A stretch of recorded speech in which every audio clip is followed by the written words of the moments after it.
this statement. So just by supplying the arguments of the variable with ranges, we can extract a particular set. Right now I'm just pulling up a set of notes that I've been using in my class to teach the use of Matlab in numerical analysis. So we're looking at vector operations in Matlab. So let's say we wanted to multiply these two vectors together.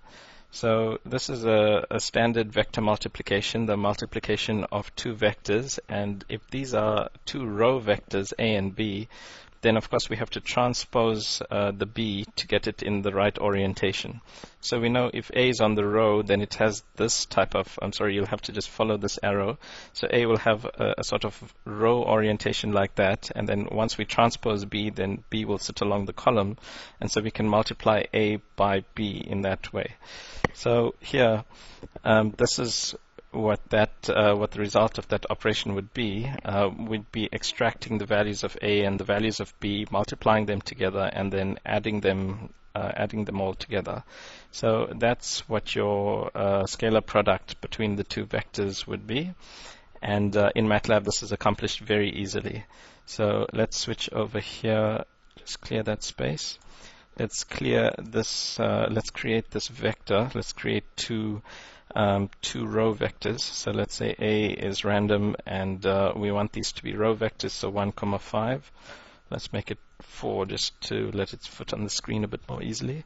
So let's create these things on the same line. So A is that, B should also be the same size, and so that's created here. Let's just ask for A and B to be printed on the screen.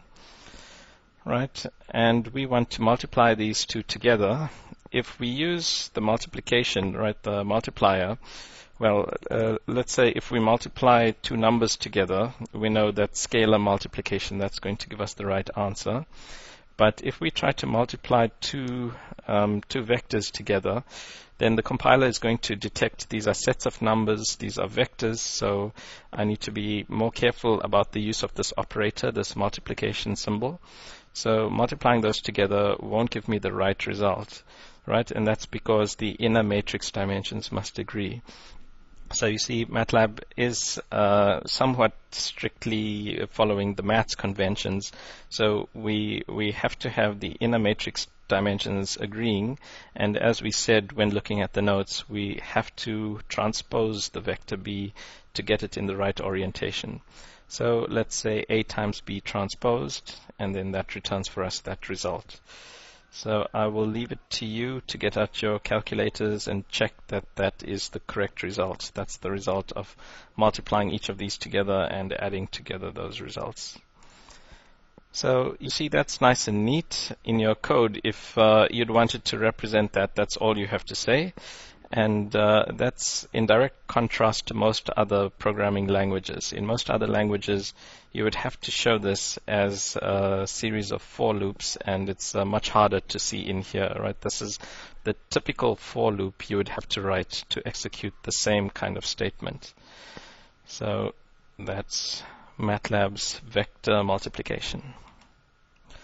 So that's the scalar product.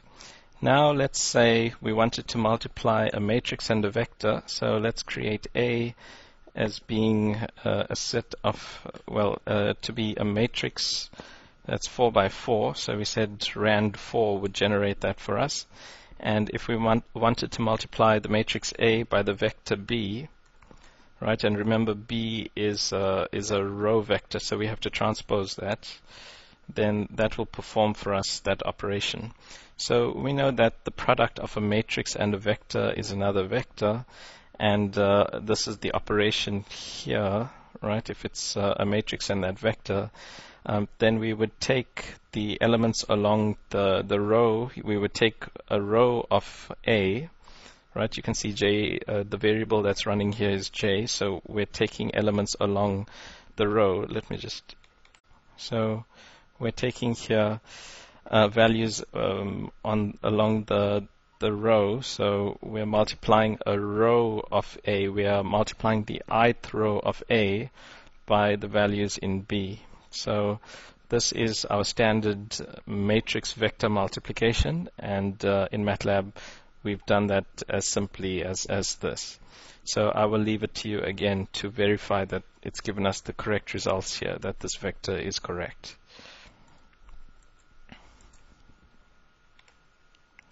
And once more, if we were to look at what that would be in any other programming language, well, in most other programming languages, this is what we'd have to do.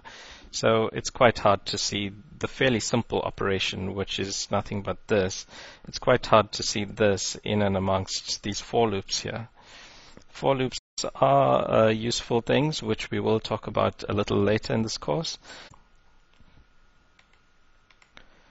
But for now, just to say that it's much simpler to represent it this way.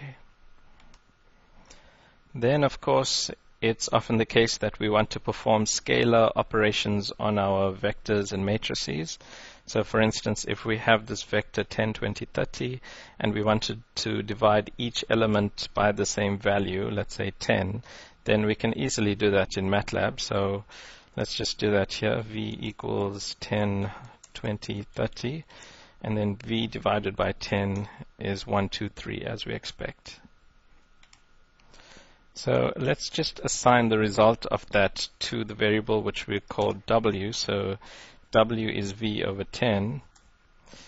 And now let's say we wanted to we wanted to divide each element in V by the element in W. So if we were to write here V divided by W, we get this answer of 10, which is not what we really wanted, right? We wanted to take each element in V and divide it by each element in W. So we really wanted 10 divided by 1, 20 divided by 2, 30 divided by 3. We expected to see 10, 10, 10, whereas it's returned for us the single value, which is because this is a vector operation here. So when we want to do scalar operations, in other words, operations on each element, if we want to do element by element operations on the vector, then we have to use the dot there.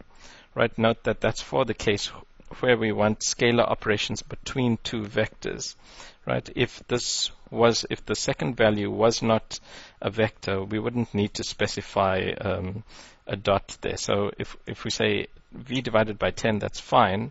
It's when V is divided by another vector that we want to try and prescribe what sort of division that should be. So if we wanted vector division, then that's fine. But if we want to write, I should say this is actually a backslash operator, which has special meaning, which we'll come to later in the course. But for now, if we just want each element divided by each other element, then we have to specify V dot divide by W. So that gives us the result that we require.